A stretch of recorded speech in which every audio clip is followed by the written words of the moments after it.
اور تمام اخلاق عالیہ کے وہ مالک ہیں۔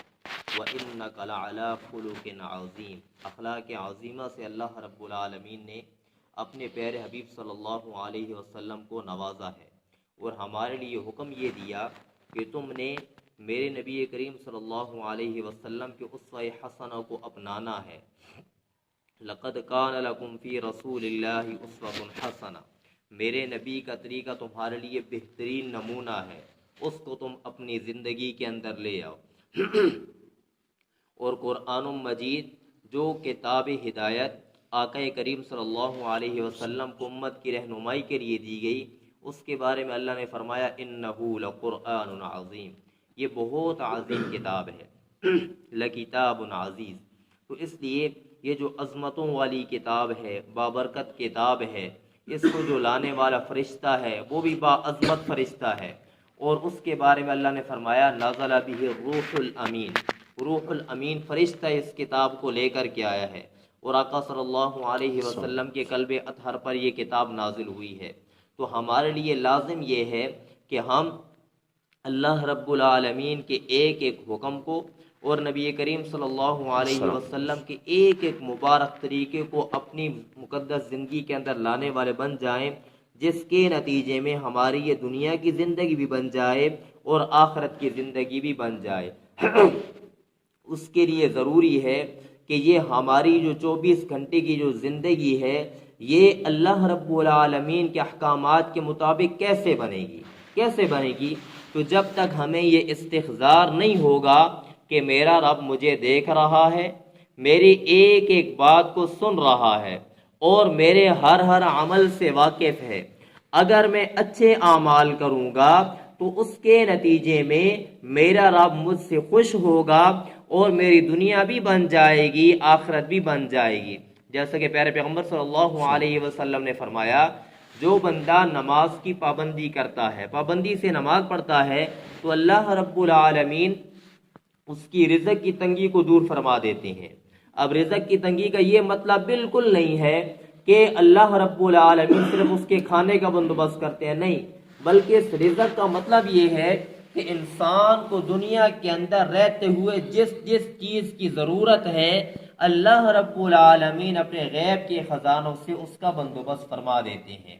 اب یہ آقا مدنی کریم نے فرما دیا، تو ہمارا یہ یقین ہونا چاہیے کہ اگر میں نمازوں کا پابند بن جاؤں گا، اگر میں اللہ رب العالمین کی عبادت گزار میں اللہ کا بن جاؤں گا، تو اللہ رب العالمین میرے تمام کام بنا دیں گے۔ پیارے پیغمبر صلی اللہ علیہ وسلم کے ارشاد ہے، آقا نے فرمایا اللہ فرماتے ہیں کہ یا عبادی، او میرے بندو، تفرغ لعبادتی، تم اپنے آپ کو میری عبادت کے لیے فارغ کر دو، پھر میں اس کے نتیجے میں کیا کروں گا؟ املؤ صدرک غنی واصد فقرک، میں تمہارے لیے یہ کروں گا کہ تمہارے سینے کو میں مالداری سے بھر دوں گا، اور میں تمہاری محتاجی کو ختم کر دوں گا۔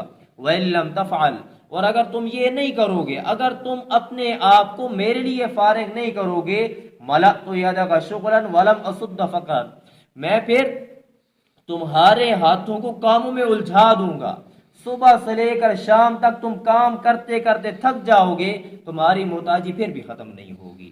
یہ اللہ رب العالمین نے فرما دیا، پیارے پیغمبر نے ہمیں بتلا دیا، تو ہمارا 100% یقین ہے کہ جو کچھ بھی اللہ نے بتلا دیا ہے وہ حق اور سچ ہے، جو کچھ آقا مدنی کریم صلی اللہ علیہ وسلم نے بتلایا ہے وہ حق اور سچ ہے، وہ ہو کر کے رہے گا۔ اب سوچنے کی بات ہے کہ آقا صلی اللہ علیہ وسلم تو فرما رہے ہیں کہ جو بندہ نمازوں کا پابند نہیں ہے، اس کا حشر فرعون، حامان، ابی بن خلف، ان جو کافروں کے ساتھ ہوگا۔ تو آقا مدنی کریم نے یہ بات فرمائی ہے۔ تو اب یہاں پر ایک اور لمحہ فکریہ ہے، یہ جو ابی بن خلف تھا، یہ کون تھا کہ یہ کہا کرتا تھا کہ میں نبی کریم صلی اللہ علیہ وسلم کو اپنے ہاتھوں سے قتل کروں گا۔ تو جب آقا صلی اللہ علیہ وسلم کو پتہ چلا کہ یہ میرے بارے میں یہ جملہ کہتا ہے، تو آقا صلی اللہ علیہ وسلم نے فرمایا تھا کہ اس کو میں قتل کروں گا۔ پھر جب لڑائی کا میدان ہوا، تو لڑائی کے میدان میں یہ آقا صلی اللہ علیہ وسلم کو تلاش کرتا پھر رہا تھا، ایک موقع پر آقا صلی اللہ علیہ وسلم نے اس کو دیکھ لیا تو آپ نے ایک صحابی کے ہاتھ سے نیزہ لیا اور نیزہ لے کر کے اس کی طرف پھینکا. جو ہی پھینکا تو اس کو ہلکی سی یہاں پر خراش لگی تو چیختا چلاتا وہ واپس چلا گیا، بھاگتا ہوا جا رہا ہے. کفار اس کو یقین دلا رہے ہیں کہ ہلکی سی خراش ایسے کون کبھی مرا کرتا ہے. تو وہ کہنے لگا کہ یہ تمہیں پتہ ہے کس نے مارا ہے؟ یہ حضور صلی اللہ علیہ وسلم کی مار ہے، اور انہوں نے کہا تھا کہ تجھے میں قتل کروں گا. تو اب اس کافر کو یہ یقین ہے، لیکن ہم جو اپنے آپ کو عاشق نبی کہتے ہیں، ہم یہ کہتے ہیں کہ ہم نبی کریم صلی اللہ علیہ وسلم کا کلمہ پڑھنے والے ہیں، اپنے آپ کو مسلمان کہتے ہیں، لیکن آقا صلی اللہ علیہ وسلم نے ہمیں جب بتلا دیا نمازیں پڑھو گے تو اللہ راضی ہوگا، نمازیں پڑھو گے تو دنیا کے کام بنیں گے، نمازیں پڑھو گے تو اللہ تمہاری محتاجی ختم کرے گا، ورنہ اللہ رب العالمین تمہیں کام کاج کے اندر مشغول کر دے گا، لیکن تمہاری محتاجی کبھی ختم ہونے والی نہیں ہوگی. اللہ رب العالمین پھر اس کا کیا ہوگا کہ جب تم نماز کی پابندی نہیں کرو گے تو اللہ کو تمہاری کون سی ضرورت ہے؟ کیا ضرورت ہے اللہ کو ہماری؟ ہمیں اللہ کی ضرورت ہے. قرآن میں اللہ نے کیا فرمایا؟ وَإِن تَتَوَلَّوْا يَسْتَبْدِلْ قَوْمًا غَيْرَكُمْ، اگر تم اعراض کرو گے تو تمہاری جگہ میں دوسری قومیں لے آؤں گا، پھر وہ تمہاری جیسے نہیں ہوں گی. ہاں، اگر ہم یہ چاہتے ہیں کہ ہم اللہ کے دین کا کام کریں اور اس کی وجہ سے اللہ ہمیں بنا دے، اللہ ہمیں چمکا دے، تو لازمی اور ضروری یہ ہے کہ ہم اللہ رب العالمین کے احکامات کے 100% پابند بن جائیں، اللہ رب العالمین کے احکامات کو 100% اپنی زندگی کے اندر لانے والے بن جائیں. ایک مرتبہ ایک صحابی نبی کریم صلی اللہ علیہ وسلم کی خدمت میں حاضر ہوا، کر کے کہنے لگے عزنی و اوجز، اے اللہ کے نبی آپ مجھے نصیحت کیجئے، لیکن نصیحت 2 ٹوک کیجئے گا، زیادہ لمبی نصیحت نہ ہو. تو آقا صلی اللہ علیہ وسلم نے فرمایا اذا قمت فی صلاتک فصلی صلاۃ مودع، جب تو نماز کے لیے کھڑا ہو تو ایسی نماز پڑھ جیسے کہ بندے کی زندگی کی آخری نماز ہو، اس کو پتا ہو کہ اب میں کھڑا ہوں اور اس کے بعد میری روح پرواز کر جائے گی، ملک الموت میرے پیچھے کھڑا ہے اور میری روح ابھی قبض کرنے والا ہے. تو اس حال کی جو نماز ہوگی، اس انداز کی تو نماز پڑھ. اور دوسرا اس کا علماء نے معنی کیا مودع، اس کا دوسرا علماء نے معنی یہ کیا اس انداز کی تو نماز پڑھ کہ تو دنیا سے بالکل ہٹ کٹ کر کے نماز پڑھ رہا ہو، گویا حتیٰ کہ تجھے اپنی جان کا بھی خیال نہ ہو، اس انداز کی تو نماز پڑھ. ایک صحابی رسول ان کو تیر لگا، تو تیر جب نکالا جانے لگا تو تکلیف محسوس ہوئی. وہ فرمانے لگے کہ جب میں نماز کے لیے کھڑا ہوں تو اس وقت تم یہ تیر کھینچنا، نماز کے لیے کھڑا ہو تو اس وقت تیر کھینچنا. تو جب وہ نماز کے لیے کھڑے ہوئے تو اس قدر منہمک تھے نماز میں کہ تیر نکال لیا گیا اور ان اف تک بھی نہ کہی. ایسی نمازیں ہم پڑھنے والے بن جائیں گی. اور فرمایا دوسرا آقا صلی اللہ علیہ وسلم نے نصیحت کی ایک کہ نماز ایسی پڑھ کہ دنیا سے ہٹ کٹ کے، ایسی نماز کہ تیری زندگی کی آخری نماز ہے. اور دوسرا فرمایا وَاجْمَعِ الْأَيَاسِ مِمَّا فِي أَيْدِ النَّاسِ، وَاجْمَعِ الْأَيَاسِ مِمَّا فِي أَيْدِ النَّاسِ، لوگوں کے پاس جو کچھ ہے اس سے تو بالکل مایوس ہو جا، تیری لوگوں کے مال اسباب کے اوپر بالکل نظر نہ ہو، تیری نظر لوگوں کے مال اسباب کے اوپر نہ ہو بلکہ اللہ رب العالمین کی ذات کے اوپر ہو. ایک صحابی نبی کریم صلی اللہ علیہ وسلم کی خدمت کے اندر حاضر ہوئے اور آ کر کے فرمانے لگے دلنی علی عمل اذا انا عملته احبنی اللہ واحبنی الناس، اے اللہ کے نبی جی آپ مجھے ایسا عمل بتلا دیجئے جب وہ کام میں کروں تو اللہ بھی مجھ سے راضی ہو جائے اور لوگ بھی مجھ سے راضی ہو جائیں، ایسا عمل آپ مجھے بتلائیے. تو آقا صلی اللہ علیہ وسلم نے صرف 2 باتیں اس کو بتلائی. پہلی فرمائی اذهب فی الدنیا یحبک اللہ، تو دنیا سے بے رغبت ہو جا، دنیا سے تو اعراض کر لے تو اللہ تجھ سے محبت کریں گے.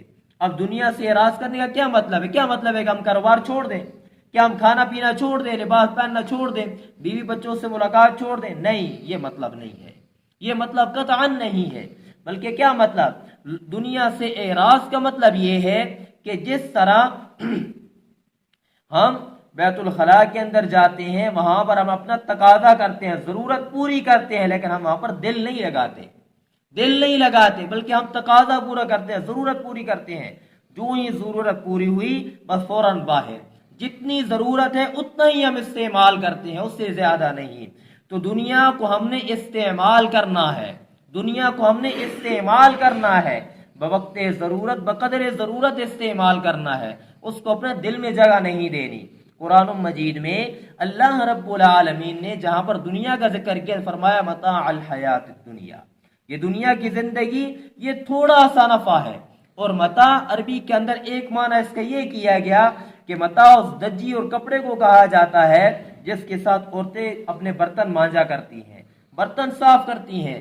تو اب برتنوں کو تو صاف کیا جاتا ہے اس کپڑے سے، لیکن صاف کرنے کے بعد برتنوں کے ساتھ اس کپڑے کو سجایا نہیں جاتا، بلکہ برتنوں کو صاف کر کے الماری میں سجایا جاتا ہے اور اس دجی کو کپڑے کو اٹھا کر کے سائڈ پر رکھ دیا جاتا ہے۔ فرمایا یہ دنیا کی زندگی کا سامان ہے تھوڑا سا، تم نے اس کو دل میں جگہ نہیں دینی، بلکہ دل تو اللہ کے لیے ہے، دل کے اندر اللہ کو بسانا ہے، دل میں اللہ کو جگہ دینی ہے، اللہ کے پیارے حبیب صلی اللہ علیہ وسلم کی محبت کو دل میں جگہ دینی ہے، لیکن دنیا کو تم نے استعمال کرنا ہے، اپنے دل میں بسانا نہیں ہے۔ اور دوسرا نسخہ کہ جس کی وجہ سے لوگ محبت کریں، فرمایا وَذَّتْ فِي مَا عِنْدَ النَّاسِ يُحِبُّكَ النَّاسِ، جو کچھ لوگوں کے پاس ہے اس سے تو بے رغبت ہو جا، لوگ تجھ سے خود بخود محبت کرنا شروع کر دیں گے۔ لوگوں کے مال کے اوپر تیری نظر نہ ہو، لوگوں کے مال اسباب کے اوپر تیری نظر نہیں ہونی چاہیے۔ تو اس لیے ہماری جو 24 گھنٹے کی زندگی ہے یہ اللہ رب العالمین کے احکامات کے مطابق کیسے آئے گی؟ جب ہمارے دل میں اللہ کا ڈر پیدا ہوگا۔ آقا بندی کریم صلی اللہ علیہ وسلم نے فرمایا اتق اللہ حیث ما کنت، جہاں کہیں بھی تو ہو تو اللہ رب العالمین سے ڈرنے والا ہو، جہاں کہیں بھی تو ہو، جہاں بھی تو ہو تیرے دل میں اللہ کا ڈر ہونا چاہیے۔ اب اگر تو تنہا ہے، تنہائی کے اندر بیٹھا ہے، پھر بھی تیرے دل میں اللہ کا ڈر ہو، اگر تو مجلس میں بیٹھا ہے اس وقت بھی تیرے دل میں اللہ کا ڈر ہو۔ یہ نہ سوچنا کہ مجھے دیکھنے والا کوئی نہیں، میرے بہت بات سننے والا کوئی نہیں۔ عمومی طور پر گناہ انسان 4 وجہ سے کرتا ہے، 4 وجوہات کی بنا پر انسان گناہ کرتا ہے۔ پہلی وجہ یہ ہوتی ہے کہ مجھے دیکھنے والا کوئی نہیں ہے، تو اس کا جواب قرآن میں اللہ نے ہمیں سمجھایا ان ربک لبالمرصاد، یہ نہ سوچنا کہ تمہیں کوئی نہیں دیکھ رہا، اللہ تمہیں دیکھ رہا ہے، اللہ رب العالمین کی تو نظر کے اندر ہے۔ لخبیر بصیر، اللہ تیری ایک ایک حرکت کو دیکھ رہا ہے، ایک ایک حال سے باخبر ہے۔ دوسری وجہ یہ ہوتی ہے کہ کسی کو کیا پتا میں کیا کر رہا ہوں، کیا پتا کسی کو میں کیا کر رہا ہوں؟ تو اللہ نے اس کا جواب دیا، فرمایا یعلم خائنۃ الاعین وما تخفی الصدور، تمہارے سینوں میں جو باتیں چھپی ہوئی ہیں میں تو ان کو بھی جانتا ہوں۔ اللہ نے فرمایا یہ آنکھوں کی جو خیانت ہے، اللہ تو آنکھوں کی خیانت سے باخبر ہے۔ انسان دیکھ رہا ہوتا ہے، کبھی وہاں پر دیکھ رہا ہے تو وہاں پر بہت ساری چیزیں ہیں، لوگوں کی نظروں سے انسان چھپ سکتا ہے کہ میں فلاں کو دیکھ رہا تھا، فلاں کو نہیں دیکھ رہا تھا۔ اللہ فرماتے ہیں مجھے پتا ہے تو کیا دیکھ رہا تھا۔ اور ایک جگہ فرمایا یعلم السر واخفی، اللہ کو پتا ہے کہ تیرے دل میں کیا بات ہے، اور اللہ کو وہ بھی پتا ہے تو تجھے بھی پتا نہیں ہے، تجھے نہیں پتا میرے دل میں ابھی کیا بات آنے والی ہے، اللہ جانتے ہیں کہ تیرے دل میں کیا بات آنے والی ہے۔ تو یہ نہ سوچنا کہ تیرے حال سے باخبر کوئی نہیں ہے۔ اور تیسرا کہ میرے ساتھ یہاں پر ابھی کوئی نہیں ہے، میں بالکل تنہا ہوں۔